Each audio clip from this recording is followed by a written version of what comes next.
भारतीय जनता युवा मोर्चाचे जिल्हा सरचिटणीस सौरभ तामणकर यांच्या संकल्पनेतून मालवण इथल्या राजकोट किल्ल्यावर अयोध्येच्या राम मंदिर उभारणीत कारसेवा बजावलेल्या मालवण तालुक्यातल्या कारसेवकांचा सत्कार सोहळा संपन्न झाला। या निमित्तानं डॉक्टर सुभाष दिघे, विलास हडकर यांच्यासह अन्य कारसेवकांनी अयोध्येमध्ये 1990 आणि 1992 सालात झालेल्या कारसेवेतल्या आठवणी आणि त्या काळात उत्तर प्रदेशातल्या मुलायमसिंग सरकारनं कारसेवकांवर केलेले अघोरी अन्याय यांचा पाढाच वाचला। हे वर्णन प्रत्येकाच्या अंगावर काटा आणणारं असंच होतं। या कार्यक्रमाला भाजपचे माजी खासदार निलेश राणे हे देखील उपस्थित होते। या आठवणींनी निलेश राणे देखील भावूक झाले। आताच्या काळात कोणी साधी बंदूक उगारली तरी समोरच्यांचा भीतीनं थरकाप उडतो, मात्र त्यावेळी कोठारी बंधूंसारख्या कार्यकर्त्यांच्या डोक्याला बंदूक लावून त्यांच्यावर गोळी झाडण्यात आली। त्यामुळे या कारसेवकांचं बलिदान न विसरण्यासारखंच आहे।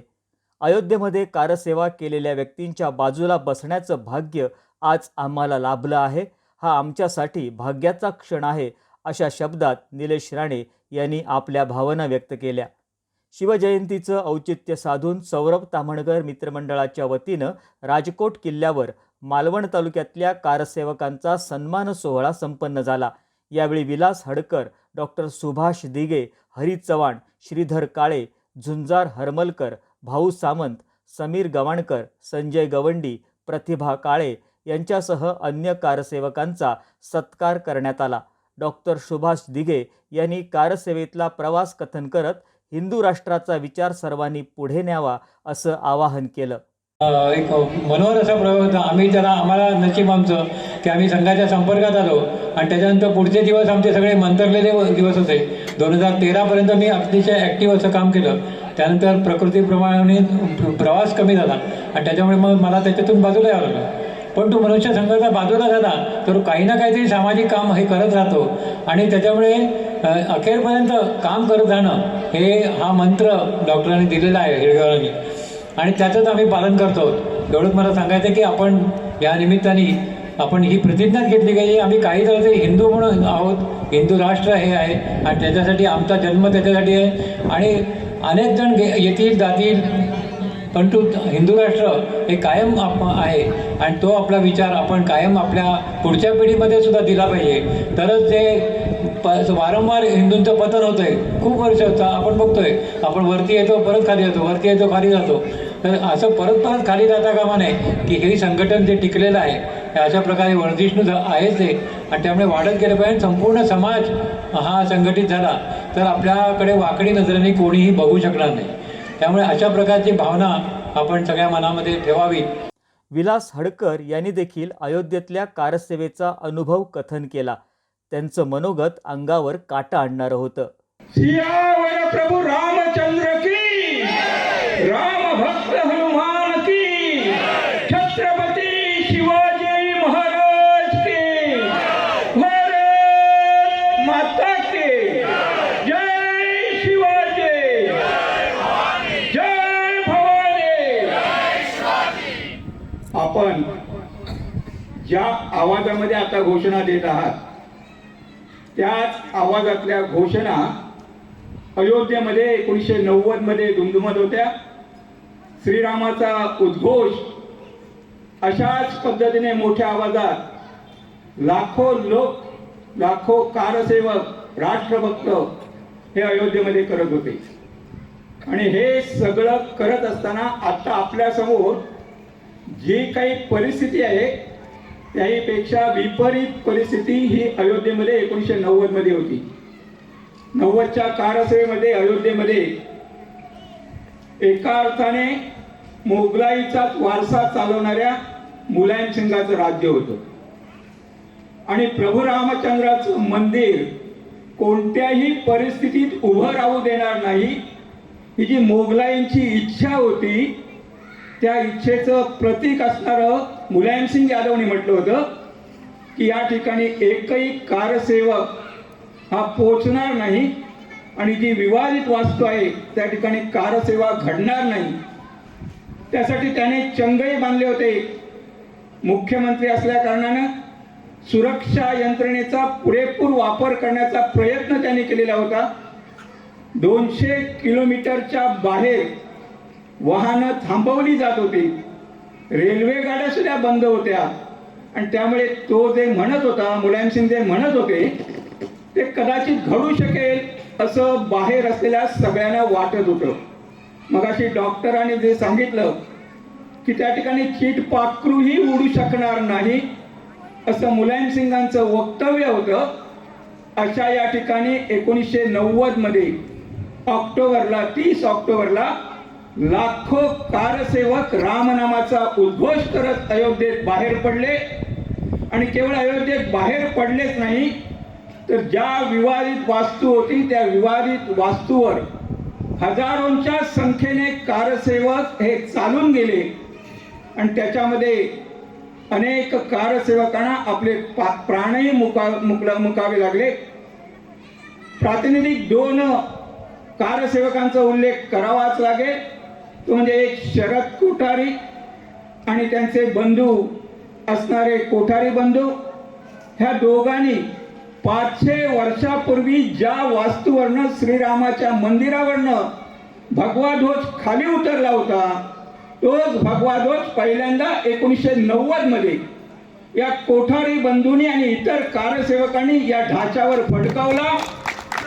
ही आपल्या सगळ्यांना अभिमानाची असणारी गोष्ट आहे. परंतु दुर्दैवाने मोगलाईचा वारसा ज्यांच्याकडे होता त्या मुलायमसिंगाच्या तळपायाची आग मस्तकात गेली आणि त्यांनी 2 नोव्हेंबरला केवळ निष्पाप असणाऱ्या आपल्या हिंदू कारसेवकांवर त्यांच्या सुरक्षा यंत्रणेने काही प्रतिसाद त्यांना दिला नाही, म्हणून त्यांनी तुरुंगात असणाऱ्या गुंडांना बाहेर सोडून, पोलिसांचे गणवेश त्यांच्या अंगावर सोडून निर्दयी असा गोळीबार केला. ज्या कोठारी बंधूंचा उल्लेख मी केला, ज्यांनी भगवा ध्वज फडकवला, त्या कोठारी बंधूंच्या डोक्यावर 0 पॉईंटने म्हणजे डोक्याला नळी लावून या दोन्ही बंधूंचा त्यांनी घात केला, त्यांच्यावर गोळीबार केला.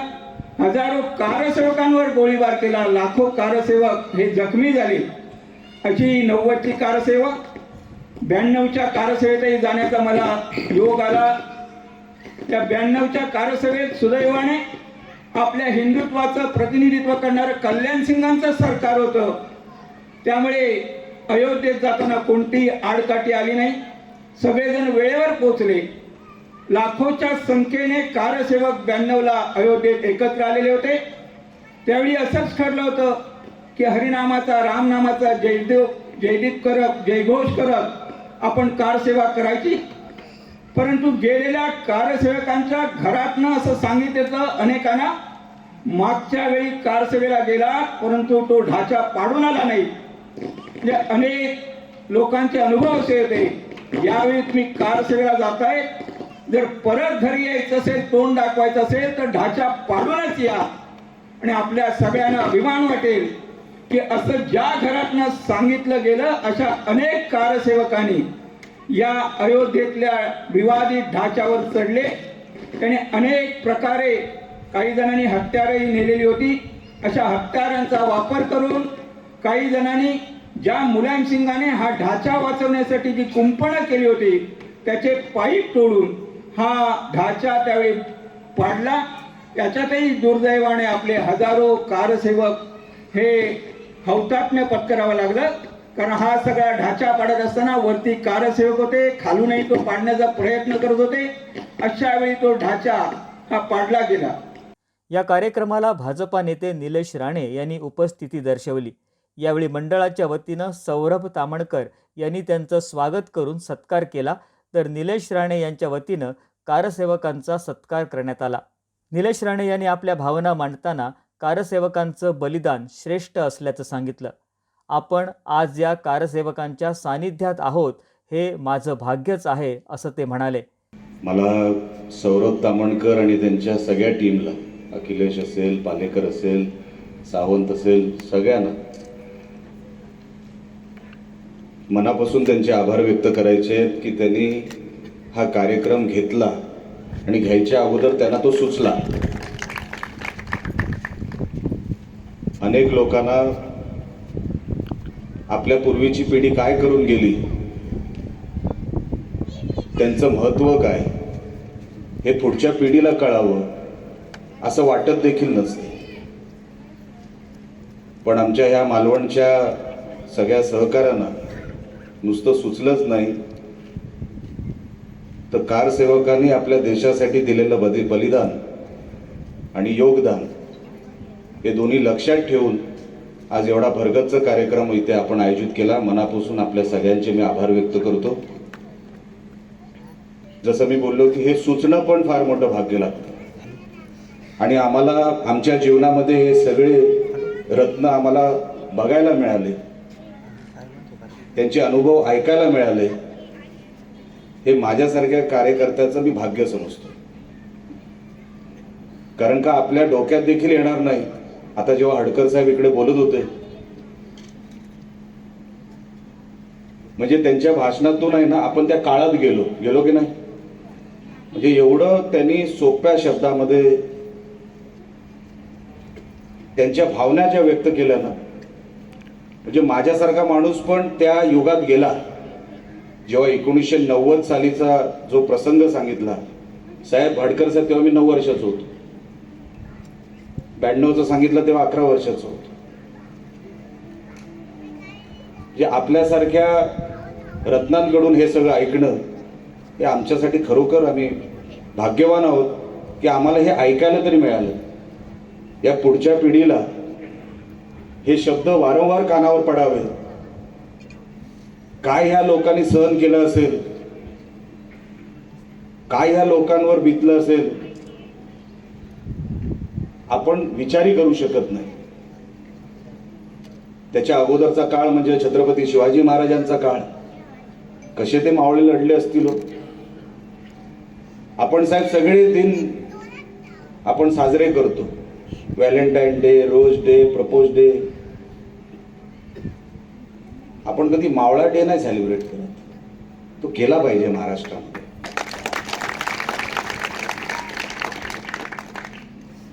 छत्रपती आहेच,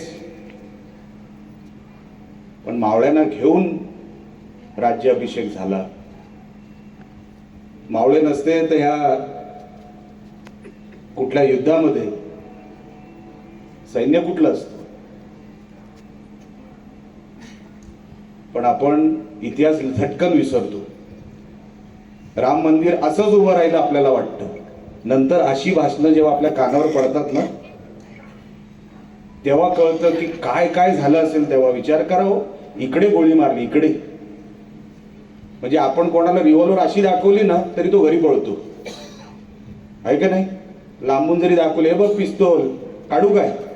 आपल्याकडे असे धमकी देणारे खूप आहे, काढू काय. साहेब इकडे. म्हणजे विचार करा, ते 2 सेकंड ते ट्रिगर ओढण्याच्या अगोदरचे काय त्या कोठारी बंधूंचं झालं असेल. कोणासाठी? देशासाठी. राम मंदिर काय एकच नव्हतं, पण त्या राम मंदिरला महत्व वेगळं होतं. ते राम मंदिर उभं राहावं आणि घरातून जेव्हा ही लोक म्हणत होती ना आता ते पाडूनच या, काय भावना असेल, काय लोक असतील ती. मला खरोखर कधी कधी वाटतं त्या युगातच कधीतरी जन्म घ्यायला पाहिजे होता. त्या तलवारीच्या टोकावर ना ती भाकरी वगैरे भाजायचे ना, ते तेव्हाच जन्म पाहिजे होता. तलवारीच्या टोकावर न्याय मिळायचा. नंतर हे मुलायम सिंग वगैरेची लोक आली. किती अन्याय केला असेल या कारसेवकांवर आपण विचारही करू शकत नाही. हडकर साहेब, आजपर्यंत मी आपल्याला अनेक प्रसंगामध्ये बघितलं, अनेकांना आज तुम्ही भाषण केलं म्हणून तुमचं नाव घेतोय. आपण सगळेच एकापेक्षा एक रत्न आहात, कोणी कमी नाही. पण साहेब तुम्ही एवढं केलं, पण मुंबईत बसून काही लोक सांगतात की आम्ही पाडून आलो, आणि तुम्ही कधी श्रेय सुद्धा घेतलं नाही. आज आम्हाला कळलं तुमचं योगदान किती आहे. पण चिंदरकर साहेब, मुंबईत बसून लोक सांगतात आम्ही पाडलं. काय या लोकांचं योगदान आहे. खरोखर मी साहेब भाग्यवान आहे. आपल्या या कार्यक्रमाला आपल्याकडून आलेले शब्द माझ्या कानावर पडले आणि राम मंदिर आज उभं राहिलं. 370 आज निघून गेलं. आणि काही नेते जे बर्फात खेळायला लागले ना तिथे काश्मीरमध्ये, ते बर्फात त्यामुळेच खेळू शकले कारण का तिथे भारताचा झेंडा लागला म्हणून, नाही तर बर्फात पण कधी खेळू शकले नाही. दिलं म्हणून आमच्यासारखी लोक, या पिढीतली लोक, ते मंदिरात जे डौलाने उभं राहताना जे दिसतंय ते फक्त तुमच्या आणि तुमच्या परिश्रमामुळे दिसतंय. या गोष्टीची जाणीव आमच्यासारख्या कार्यकर्त्याला आहे. मी पण साहेब जास्त वेळ आपल्याला घेणार नाही, कारण का माझ्यानंतर मला असं वाटतं काही लोक बोलतील आणि त्याच्यानंतर कार्यक्रम देखील आहे. साहेब माझं भाग्य, मी जसं अगोदरच बोललो की आपल्या सगळ्यांना मला ऐकायला मिळालं, आपल्याला सगळ्यांना मला बघायला मिळालं, त्या गोष्टीचं भाग्य मला आहे, भाग्य मला मिळालं. त्या गोष्टीसाठी परत एकदा आयोजकांचे मी मनापासून आभार व्यक्त करतो. आपण सगळ्यांनी शांततेमध्ये, मी कारसेवक नसूनही आपण एवढ्या शांततेमध्ये माझं सगळं ऐकून घेतलं, त्याबद्दल आपलेही आभार व्यक्त करतो आणि इथेच थांबतो. जय हिंद, जय महाराष्ट्र. डॉक्टर मिलिंद कुलकर्णी यांनी अयोध्येचा 1130 सालापासूनचा इतिहास कथन केला. अत्यंत कमी शब्दात किती प्रभावी बोलता येतं याचा आदर्श वस्तुपाठ म्हणजे निलेशजी राणे आहेत. आणि म्हणून त्या सोप्या साध्या शब्दांमध्ये आपल्यासमोर हा इतिहास मांडावा यासाठी मी उभा आहे. 1130 साल डोळ्यासमोर आकडा आणा. गाहडवाल राजा गोविंद चंद्र यांनी सगळ्यात पहिल्यांदा विष्णुहरी मंदिर उभं केलं. ते अयोध्येच्या रामजन्मभूमी मंदिरावरती 1130 साली मंदिर उभं आहे. आणि बाबर कोण आहे? बाबर आहे तैमूर लंग आणि चंगीज खान यांचा एकत्रित असलेला वंशज म्हणजे बाबर. त्या बाबराचा सेनापती मीर बाकी ताशकंदी याला त्यांनी आदेश दिला की अयोध्येवरती हल्ला करायचा आहे तुला. आणि 23 मार्च 1528 रोजी हल्ला झाला. हे मंदिर जेव्हा पडलं त्यावेळी तिथला देविरीन नावाचा रामभक्त राणा रणविजय आणि त्याची पत्नी या दोघांनी आणि या प्रचंड सैन्याने जो प्रचंड लढा दिला. कनिंगहॅम नावाचा एक इंग्रज अधिकारी आहे, कलकत्ता गॅझेट नावाच्या गॅझेटमध्ये उल्लेख आहे, 1,74,000 प्रेत जेव्हा पडली त्या युद्धानंतर ते मंदिर पाडलं गेलं तोफा लावून. आणि तो दिवस होता 23 मार्च 1528. विचार करा, 1,74,000 कनिंगहॅम नावाच्या इंग्रज एका माणसानी ऑफिशियल गॅझेटमध्ये लिहून ठेवलेला आकडा आहे 1,74,000. एवढ्या हिंदूंचं रक्त जेव्हा सांडलं तेव्हाच तिथं मंदिर पडलं आणि तिथे एक ढाचा उभा राहिला. त्यानंतर 1660 मध्ये फिदाई खान नावाचा औरंगजेबाचा सरदार पुन्हा तिथं आला, कारण तोपर्यंत हिंदूंनी परत पूजा चालू ठेवली होती, परत तिथे आक्रमण चालू होती, त्याला विरोध करत राहिलेले होते. आणि कधीच ते पूर्णपणे त्यांच्या ताब्यात जाईल अशी कधीच चित्र निर्माण नव्हतं. 76 लढाया एकूण झाल्या आणि 1660 मध्ये पुन्हा एकदा आक्रमण झालं फिदाई खानचं. आणि त्या फिदाई खानच्या आक्रमणानंतर पुन्हा एकदा त्याच्यावरती वर्चस्व निर्माण झालं त्यांचं. त्यानंतर 1756 सुदैवानं आज 20 तारीख आहे, 23 फेब्रुवारी 1756 साली आपल्या पेशव्यांनी मराठ्यांनी करार केला शुजा-उद्दौला बरोबर, की जो अवधचा तिथला सरदार होता त्याच्याबरोबर नवाब म्हणायचे त्याला, त्या नवाबरोबर करार केला. आणि 1756 साली हे मंदिर जे आहे ते आमच्या ताब्यात ही वस्तू मिळावी, ही वास्तू पुन्हा आम्हाला मिळावी म्हणून पुन्हा एकदा तिथे करार झाला. 1757 मध्ये सगळं ठरलं की मंदिर आपल्या ताब्यात येणार, ही वास्तू आपल्या ताब्यात येणार. दुर्दैवानं राघोबा पुढच्या लढाईवरती निघून गेले आणि तो विषय तसाच राहिला. 1807 मध्ये सादत खान पुन्हा एकदा आक्रमण झालं. 3000 हिंदू आणि मुलाबाळांसकट स्त्रिया त्या ठिकाणी कापल्या गेल्या आणि पुन्हा एकदा तिथं यवनांचं वर्चस्व झालं. 1855 पुन्हा एकदा आक्रमण झालं. पुन्हा एकदा सादत खान नावाच्या एका सरदाराने आक्रमण करून त्यावेळेच्या सगळ्या बैरागी आणि सगळ्या आखाड्याचे साधू असायचे त्या साधूंची हत्या करून पुन्हा त्याच्यावरती वर्चस्व मिळवायचा प्रयत्न केला. 1859 निरंग काशी खालसा नावाच्या एका तरुणानं जोरदार आक्रमण केलं आणि ती सगळी भूमी यवनांच्या ताब्यातून पुन्हा एकदा आपल्या ताब्यामध्ये घेतली आणि पुन्हा एकदा तिथं होम हवन करून रामपूजेला सुरुवात झाली. आणि त्यानंतर इंग्रजांनी व्यवस्थितपणे 2 भाग केले, त्याचे मध्ये कुंपण घातलं गेलं आणि त्यानंतर रामलल्ला हा बंदिवान होण्याचं काम त्या सगळ्या काळामध्ये घडलं. त्यानंतर 1902 पासून कायदेशीर लढाया सुरू झाल्या. 1949ला अचानकपणे रामलल्लांची मूर्ती तिथे पुन्हा एकदा आणून बसवली गेली आणि पूजापाठ सुरू झाला. त्यावेळी नेहरूंनी आदेश दिला तिथल्या कलेक्टरला की हे बंद झालं पाहिजे, मूर्ती तिथून हटवायची. आणि मद्रासमधला एक कलेक्टर होता अय्यर म्हणून, त्यांनी सांगितलं माझ्याच्याने होणार नाही, तुम्ही कलेक्टर बदला, दुसरा कोणी तो आणा. त्यांनी नकार दिला आणि ती मूर्ती तिथंच राहिली आणि पूजापाठ चालू राहिला. त्यानंतर उत्खनन सुरू झालं की नक्की इथं होतं काय, आणि त्या उत्खननाचं काम अभिमान वाटला पाहिजे आपल्याला अशा मुस्लिमांचा की ज्यांनी त्याच्यामध्ये मोहम्मद नावाचा एक प्रमुख माणूस आणि लाल नावाचा एक अधिकारी, या दोघांनी मिळून त्या उत्खननाचं काम केलं आणि त्या उत्खननामधनं सिद्ध केलं त्यांनी की या ठिकाणी मंदिराचे अवशेष आहेत. जे दगडी भिंत स्तंभ सापडले खाली, त्याच्यावरती कमळाचं चित्र आहे, त्याच्यावरती कलशाचं चित्र आहे, सगळ्या हिंदू धर्माची प्रतीकं त्याच्यावरती आहेत. आणि मग सगळे पुरावे जेव्हा सादर केले गेले तेव्हा सिद्ध झालं की जे सूर्यप्रकाश इतकं सत्य होतं ते पुन्हा एकदा सिद्ध झालं की या ठिकाणी मंदिर होतं. 76 लढाया झाल्या, लाखो लोक मेले. हे सगळे कारसेवक जे आहेत ना, या कारसेवकांचा, त्यावेळी मी महाविद्यालय विद्यार्थी प्रमुख होतो संघाचा, रामशिला पूजनाची पादुका घेऊन जेव्हा गावागावात जायचो ना आम्ही, तेव्हा आमच्या लक्षात आलं होतं की काय माणसाच्या मनात, हिंदूंच्या हृदयामध्ये रामाचं स्थान आहे ते. अहो, सकाळी सकाळचा पहिला प्रहर, त्याला आपण रामप्रहर म्हणतो. एकमेकाला भेटतो तेव्हा राम राम करतो. एखाद्या गोष्टीमध्ये अर्थ नसेल असं आपल्याला सांगायचं असेल तर त्यात राम नाही असं आपण म्हणतो. आणि शेवटी जेव्हा अंत्ययात्रा निघते तेव्हा सुद्धा त्याला रामनाम सत्य असं म्हणतोस. त्या जीवनाच्या अंतिम अखेरचा प्रवास होतो तो राम किती भिनलाय आमच्या हृदयामध्ये. मी जेव्हा महाविद्यालय विद्यार्थी प्रमुख असताना फिरलो ना, कास, बामणोली, सातारच्या खेड्यापाड्यांमध्ये, त्यावेळी तो रथयात्रा घेऊन फिरलोय मी. त्यावेळी मी पाहिलंय की ग्रामीण माणूस, खरा भारत जो आहे ना, तो भारत, त्या खेड्यापाड्यातून वसलेला जो भारत आहे, त्या भारताच्या हृदयामध्ये, इंडियाच्या हृदयात माहित नाही मला, पण भारताच्या हृदयामधला राम मी त्यावेळी जवळून पाहिलेला आहे. आणि म्हणून तो राम जो आहे ना, त्या रामाचं काय स्थान आहे 22 तारखेला आम्ही पाहिलं. निलेशजी होते, आम्ही एकत्रित काही कार्यक्रम करत होतो आणि देवळांमध्ये दीपोत्सव साजरे झाले. आपल्याला अपेक्षित नव्हतं की इतक्या लोकांनी, ग्रामस्थांनी एकत्रित येऊन हरिपाठ केले, सप्ताह साजरा केला, दीपोत्सव साजरा केला, रोषणाई केली, घरांवरती, मंदिरावरती रोषणाई केली. हे सगळं घडलं आणि 22 तारखेला जेव्हा हे सगळं जेव्हा चालू होतं, त्याच्या आदल्या रात्री आणि त्या रात्री संपूर्ण सिंधुदुर्गामधलं चित्र मी पाहिलंय.